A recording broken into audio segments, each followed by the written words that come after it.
Hello दोस्तों, welcome to aspiring Buddha.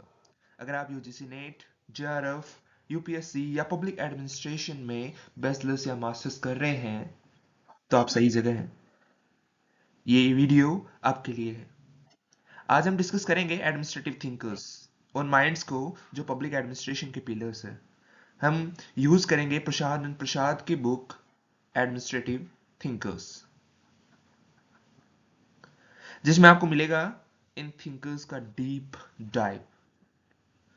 Max weber से लेके वुड्रो विल्सन तक, कार्ल मार्क्स से लेकर कौटिल्य तक, गांधी जी से लेकर हर्बर्ट साइमन तक, हम उनकी थ्योरीज को, उनके माइंड्स को, उनकी पर्सनल स्ट्रेटजीज को समझेंगे जो आपके एग्जाम्स में काम आएंगे।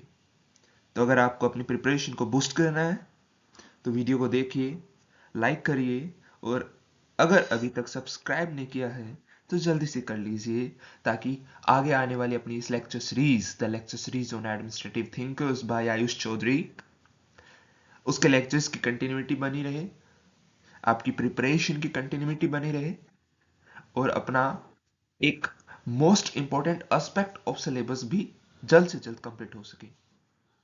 चलते हैं अपनी फर्स्ट स्लाइड की ओर। कौटिल्य। यदि हम शुरुआत करते हैं अपने एडमिनिस्ट्रेटिव थिंकर्स की बाय प्रसाद एंड प्रसाद, तो उसमें पहला चैप्टर आता है administrative theory. As we all know, हम एडमिनिस्ट्रेटिव थ्योरी को पेपर वन, जो एडमिनिस्ट्रेटिव थ्योरी एक पर्टिकुलर सब्जेक्ट कैरी करता है, उसमें से पढ़ के ही आते हैं कि कैसे कौटिल्य से शुरुआत होती है, कैसे वुड्रो विल्सन को फादर कंसिडर किया जाता है, कैसे उसके बाद में ड्वाइट वाल्डो अपनी न्यू पब्लिक एडमिनिस्ट्रेशन की रेजीम लेके आते हैं, और कैसे आज के युग में हम गुड गवर्नेंस की बात करते हैं, जिसमें मोटिवेशन भी आता है तो कई ऑर्गेनाइजेशनल थ्योरीज भी आती है। तो सबसे पहले मुझे लगा कि हम यदि एडमिनिस्ट्रेटिव थिंकर्स की बात करते हैं तो हमें थियोरेटिकल एस्पेक्ट में नहीं जाना चाहिए, we should directly start from the Kautilya. और यही रीजन है कि मेरी पहली स्लाइड का पेज कौटिल्य है। Okay, here Kautilya. तो उनका टेन्योर दे रखा है, Kautilya was from 350 to 283 BC.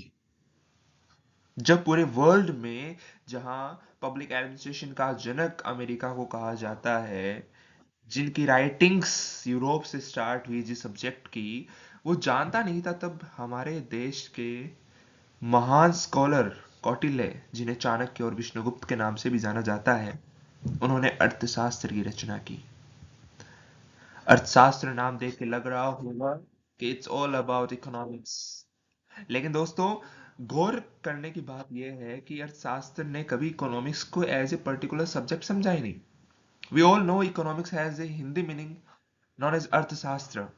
But here it means what a king should do, what a minister should do, what the people should comply with, and many things about the ethics and law and order. तो दोस्तों, इसी के साथ हम कौटिल्य में आगे बढ़ेंगे कि हमारे प्रसाद एंड प्रसाद किताब में कौटिल्य के बारे में क्या दे रखा है। Kautilya is all about how the A kingdom run. क्योंकि जब कौटिल्य थे उस टाइम वहां के राजा थे मगधा के चंद्रगुप्त मौर्य। एक छोटी सी स्टोरी से इस चीज को समझने की स्टार्ट करेंगे, that how Kautilya was related to Chandragupta Maurya, और कैसे उन्हें एक स्कॉलर से जो तक्षशिला यूनिवर्सिटी में पढ़ाते थे, वहां से उन्हें किंग मेकर बनने की आवश्यकता पड़ी। It was all that era of Sikandar, it was all that era of Sikandar Alexander.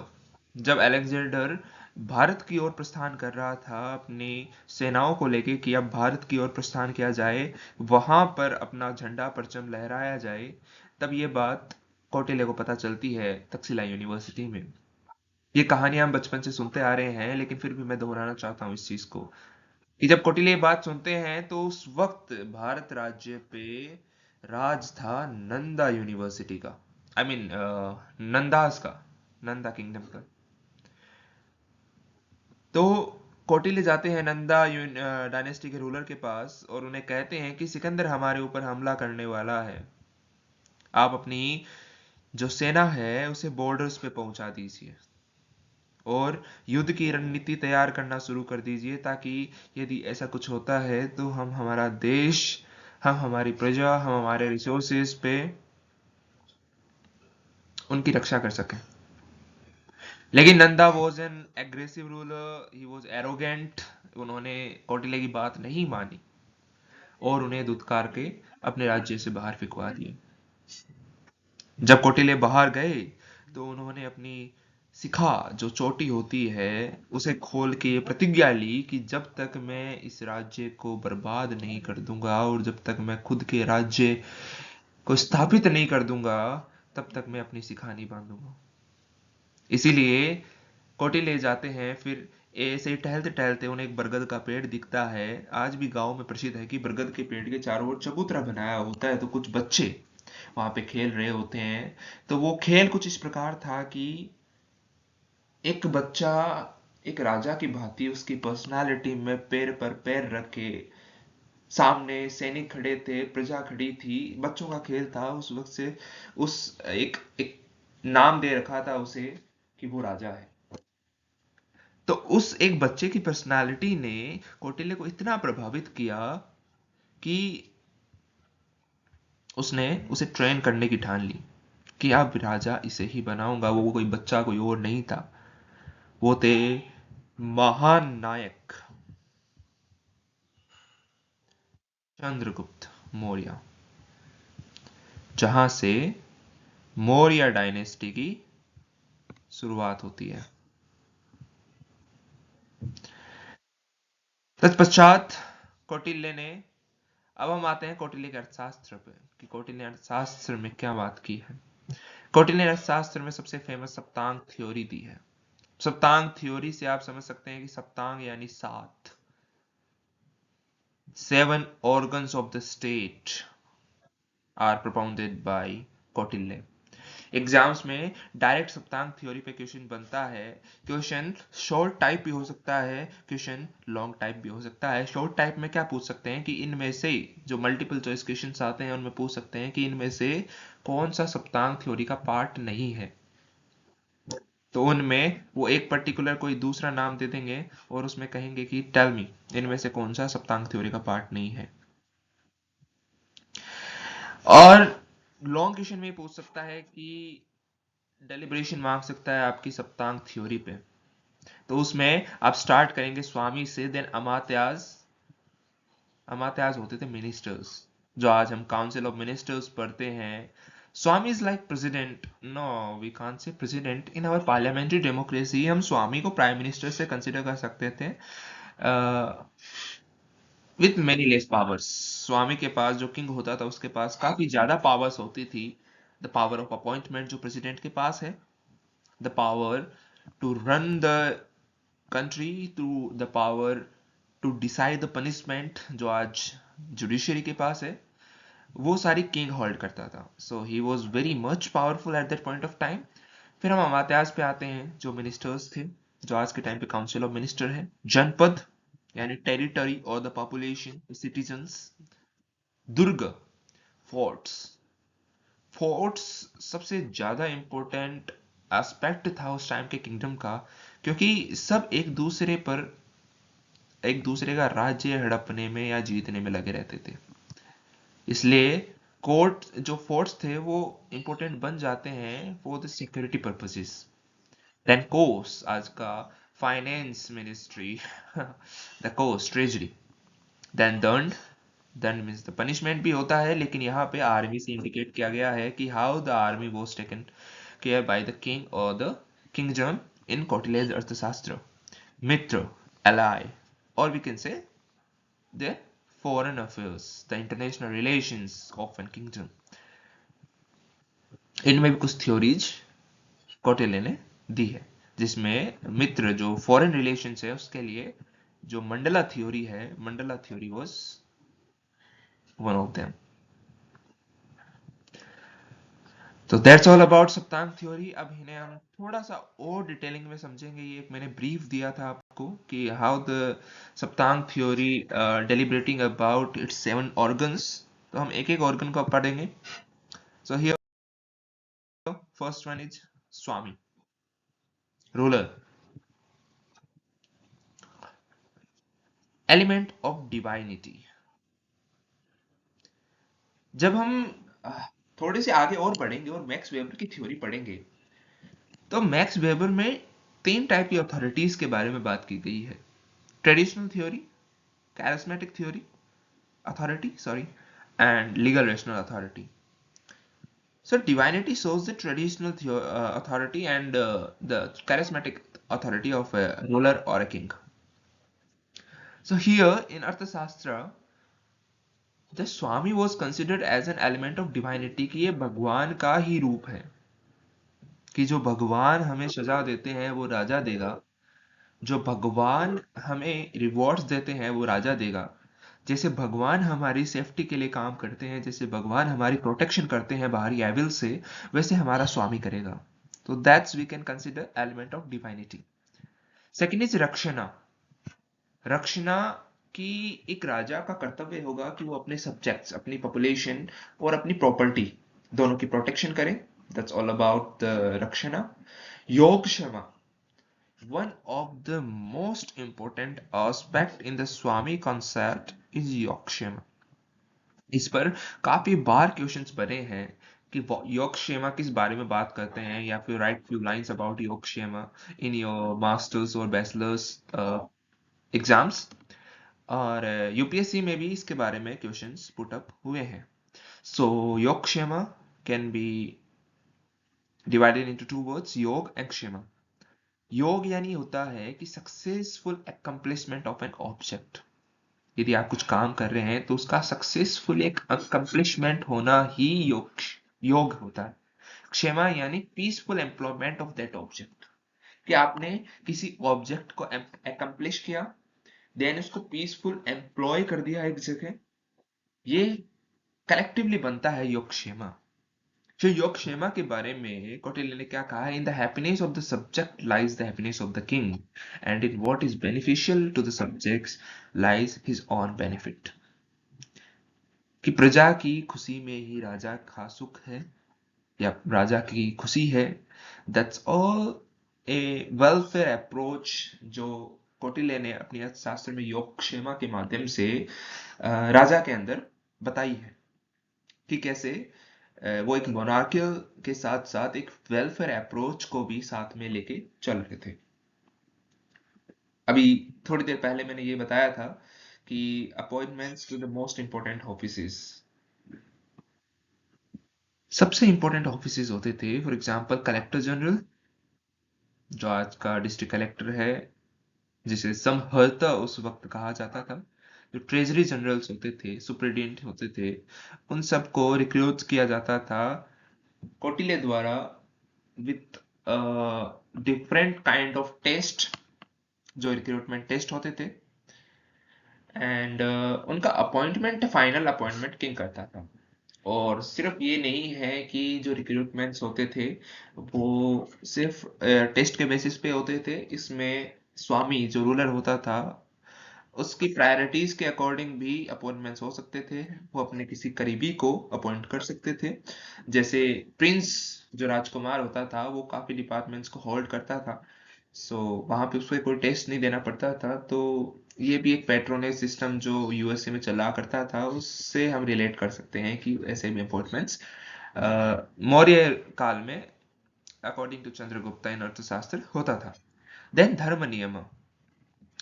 धर्म की बात आती है तो हम मौर्य काल के अशोका के बारे में पढ़ते हैं, लेकिन अर्थशास्त्र धर्म नियम के बारे में क्या बात करता है कि एक एक ब्रॉड लाइन पॉलिसीज में कंसिडर की जाती थी टू रेगुलेट. जैसे आज सिविल सर्विसेज में कोड ऑफ कंडक्ट होता है, वैसे ही अर्थशास्त्र ने भी कुछ पॉलिसीज की गाइडलाइंस को as a moral conduct of regulation या कोड्स ऑफ रेगुलेशंस के दायरे में रखा, कि ये ऑफिसर्स और पीपल दोनों को गाइड करेंगे to walk on the ethical lines, क्या आप उस एक एथिकल लाइन को क्रॉस ना करें. That's the reason. Then next हम आते हैं अमात्यास पे, the ministers. Ministers are prime minister, prime minister की पोजीशन जो कौटिल्य खुद होल्ड करते थे, एंड द हाई प्रीस्ट जो पुरोहित होते थे. ये दो और इनके साथ कुछ और एक पर्टिकुलर इंपॉर्टेंट मिनिस्टर्स का एक कैबिनेट बनाते थे, जिसे आज हम कैबिनेट मिनिस्ट्री जो होती है अपनी कैबिनेट होती है, उनसे रिलेट कर सकते हैं। हाई प्रीस्ट, पुरोहित। अब पुरोहित के बारे में कौटिल्य ने अर्थशास्त्र में क्या कहा कि यह एक ऐसी फैमिली से आना चाहिए या इसका एक ऐसा कैरेक्टर होना चाहिए जो अच्छी बातें कर सके, हाईली स्पोकन ऑफ, जिसका कैरेक्टर बहुत ही काफी सही हो, हु इज वेल एजुकेटेड इन वेदास, जो वेदास के बारे में जानकारी रखता हो, सिक्स अंगाज, 6 अंगों के बारे में जानकारी रखता हो, जिसको पोर्टेंस रीड करने में महानता हासिल हो, साइंस ऑफ गवर्नमेंट के बारे में जानकार हो,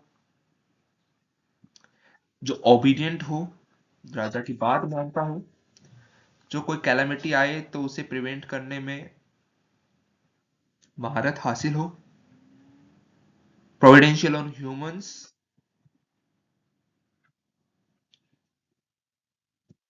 फिर ऐसी जो चीजें या फिर ऐसी जो पोटेंशियल्स जिस किसी भी पर्सन में हो, उसे किंग, हाई प्रीस्ट एम्प्लॉय कर सकता है। As a student his teacher, a son his father, and servant his master, the king shall follow him। अब ये बड़ी काउंसिल जो मिनिस्टर्स की होती थी, जिसे हम अमात्यास कहते हैं, ये काउंसिल ऑफ मिनिस्टर्स होते थे। और जो मिनिस्टर्स जिन्हें हम प्राइम मिनिस्टर और हाई प्रिस्ट की कैटेगरी में रखते हैं, वो इनर कैबिनेट होती थी, जिनसे राजा खुद सलाह मशवरा अपने पर्सनल ओपिनियंस के लिए करता था। अर्थशास्त्र में कुछ इंपॉर्टेंट मिनिस्टर्स को बताया गया, जिनमें सैक्रिफिशियल प्रीस्ट, जो पुरोहित, टीचर, गुरु, प्राइम मिनिस्टर, प्रधानमंत्री, जो कौटिल्य थे, हाई प्रीस्ट, राजपुरोहित, कमांडर ऑफ आर्मी, चैम्बरलेन और ट्रेजरर जनरल, जो एक्सपेंडिचर्स पे काउंट करता था, एंड कलेक्टर जनरल, जो रेवेन्यूज पे काउंट करता था। So that's all about amatyas and ministers. Next slide. Janapada, population. Population के बारे में अर्थशास्त्र ने क्या कहा कि ये प्रोस्पेरस होना चाहिए, धनवान होनी चाहिए, जो आसानी से टैक्सेस को पे कर सके, लॉयल होने चाहिए to the orders of the king, best of natural resources होना चाहिए। अब यहां पे एक ट्विस्ट आता है। यदि हम जनपद की बात करते हैं तो जनपद में हम बात टेरिटरी की कर रहे हैं या पॉपुलेशन की कर रहे हैं। अर्थशास्त्र ने जनपद में कोई बाइफर्केशन नहीं किया टेरिटरी और पॉपुलेशन में। टेरिटरी भी इसमें इंक्लूड थी और पॉपुलेशन भी इसमें इंक्लूड थी। टेरिटरी का हमें कैसे पता चलता है? So here it is, natural resources. किस स्टेट के पास नेचुरल रिसोर्सेज अच्छी अमाउंट में होने चाहिए, ताकि उन्हें कहीं जैसे गोल्ड, सिल्वर, ये सारी चीजों में कहीं लेक महसूस ना हो एक्चुअल में कि कमी है हमारे राज्य में इस चीज की, हमारा राज्य काफी प्रोस्परस है। जो लोग हैं, पॉपुलेशन, उनके बारे में इस पॉइंट से पता चलता है कि इन्होंने लोगों के बारे में भी बात की है। जनपद में जो नेबरिंग स्टेट्स होते थे, वो अलाउड नहीं थे ज्यादा पावरफुल होने के लिए, क्योंकि यदि आपके पास वाला राज्य ज्यादा पावरफुल है तो according to that time of theory वो आपके राज्य पे हमला कर सकता है और आपका राज्य आपके हाथों से निकल सकता है। सो दैट्स ऑल अबाउट जनपद। नेक्स्ट स्लाइड में मूव करते हैं।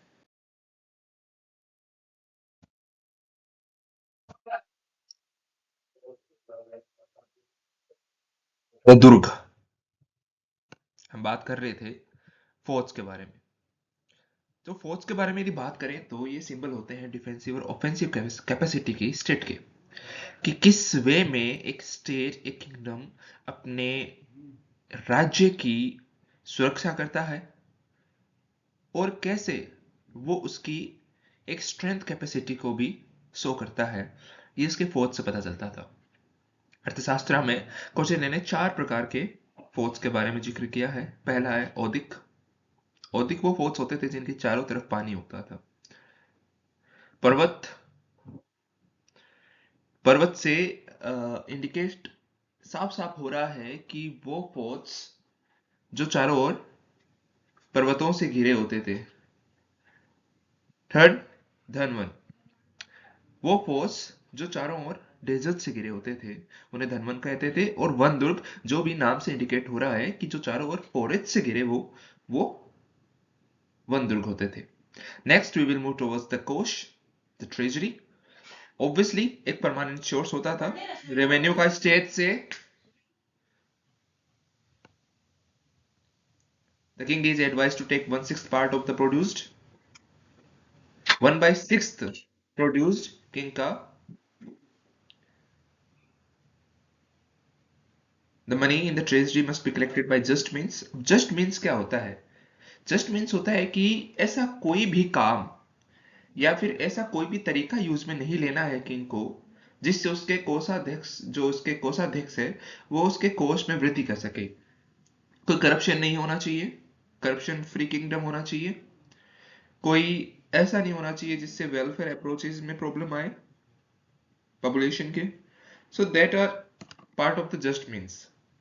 ये कोई किंग की पर्सनल ट्रेजरी नहीं होती थी, एक रिकॉर्ड बुक रखी जाती थी जिसमें यदि कुछ भी ट्रेजरी से निकल रहा है तो वो एक रिकॉर्ड रखा जाएगा।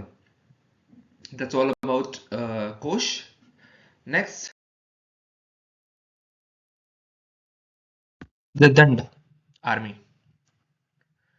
कौटिल्य के अर्थशास्त्र में कंसिडर किया गया कि जो पहली प्रेफरेंस आर्मी में दी जाएगी वो उन पर्सन्स को दी जाएगी जो क्षत्रिय वंश से बिलोंग करते हैं। वेदास में 4 वर्णों का जिक्र है। पहला ब्राह्मण, दूसरा क्षत्रिय, तीसरा वैश्यास एंड एट लास्ट शूद्रास। जो क्षत्रिय वर्ण के लोग थे उन्हें बेस्ट सुटेड माना जाता था फॉर मार्शल एक्टिविटीज। जो मिलिट्रियल एक्टिविटीज होती थी उनमें बेस्ट क्षत्रिय वर्ण के लोगों को माना जाता था। लेकिन कुछ इमरजेंसीज में, फॉर एग्जांपल किसी राज्य ने अचानक हमला कर दिया, तो ऐसी कंडीशंस में शूद्रास और वैश्यास को भी मिलिट्री एक्टिविटीज में इन्वॉल्व कर लिया जाता था। जो डिफेंस डिपार्टमेंट के हेड होते थे उन्हें सेनापति कहते थे, बट सेनापति सेना को कमांड नहीं करते थे। उनके लिए एक अलग पोजीशन बनाई गई थी जो कमांडर की होती थी। Branches of army, 2 branch army की बताई गई। एक एक्चुअल डिफेंस फोर्स होती थी और दूसरी सप्लाईज के लिए जो काम करती थी। डिफेंस फोर्सेस में commander, chief constable in charge infantry, chief of elephants, cavalry and chariots, army physicians जो डॉक्टर्स होते थे, ट्रेनर्स ऑफ हॉर्सेस। सप्लाईज में सबके सुपीरियंस थे, जो भी chariot, elephant, cavalry and infantry थे। अलॉन्ग विद दैट जो एलिफेंट एंड फॉरेस्ट के जो गार्ड्स होते थे उन्हें भी सप्लाईज की कैटेगरी में रखा जाता था। Now at last Mitra, the ally. Kautilya ने अर्थशास्त्र में ये कहा कि एलाइज हो वो परमानेंट बेसिस पे होने चाहिए, ना कि टेम्पररी बेसिस पे। कि यदि हमारी दोस्ती अमेरिका से है तो वो परमानेंट बेसिस पे रहनी चाहिए। ऐसा नहीं कि आज यदि अमेरिका हमसे दोस्ती कर रहा है कल हम रशिया से दोस्ती करके अमेरिका की दोस्ती तोड़ दें। तो ऐसी कंडीशंस या ऐसी सिचुएशंस में हम उस एलाई की ट्रीटी को तोड़ रहे हैं। एलाइज में क्या क्या चीजें बताई गई, तो उसमें ट्रांसमिशन था, मेंटेनेंस ऑफ ट्रीटीज थी, जितनी ट्रीटीज होती है उनका मेंटेनेंस होना चाहिए, अल्टीमेटम का इश्यू होना चाहिए कि हाँ हम ये कर रहे हैं तो आपको बता के कर रहे हैं, gaining of friends in trade, sowing dissensions among friends, fetching secret forces, breaking of treaties of peace, कि यदि कोई पीस की ट्रीटी को ब्रेक करता है तो उसके साथ किस तरह बिहेव या किस तरह एक्शंस लेने चाहिए। यदि कोई सीक्रेट फोर्सेस को फेच करता है, फॉर एग्जांपल यदि आज हमारे आज के पर्सपेक्टिव में हम देखें तो जैसे रो agents as a secret force काम करते हैं अपनी कंट्री के लिए। तो यदि कोई रो एजेंट पाकिस्तान में और वहां उसे पकड़ लिया जाता है तो उसके साथ कैसा एक्शन होना चाहिए और उन दोनों कंट्रीज के बीच में क्या रूल्स रेगुलेशंस उस वे में होने चाहिए, ये सारे भी अर्थशास्त्र में डिटेल्डली मेंशन्ड हैं। कि यदि दो फ्रेंड्स जो आपसी मुल्क है दो, यदि उन दोनों की दोस्ती है उसमें दरारें आ जाएं तो उसमें किस प्रकार के एक्शंस लेने चाहिए, ये चीज भी अर्थशास्त्र ने डिटेल्ड वे में अपनी एलआई ट्रीटी में कहा है। जो वॉर एंड पीस की पॉलिसीज होती थी उनको एडवांस्ड वे में समझाया गया, rather than of advancing the economic interest. कि जो वॉर एंड पीस पॉलिसी थी कंट्री की उसको ज्यादा तवज्जो दी गई in comparison of economic interest, जो उनके आर्थिक इंटरेस्ट थे उनको लेके ये चीज कोर्ट ने अपने अर्थशास्त्र में बताई। Next we have principles of administration, but due to lack of our time, हमें 20 मिनट का लेक्चर सप्तांग थ्योरी में ही कंप्लीट कर लिया है। अपने प्रिंसिपल्स ऑफ एडमिनिस्ट्रेशन को अपन कल कंटिन्यू करेंगे अपने लेक्चर नंबर 2 में। यदि आपको लेक्चर अच्छा लगा हो तो please do like and subscribe our channel. और यदि अपन इस सीरीज को इसी वे में, अपने इस कंटेंट को इसी वे में आगे लेके जाना चाहते हैं या फिर अच्छे से समझना चाहते हैं तो do follow me and show your love. Thank you. Have a great day. Have a nice day.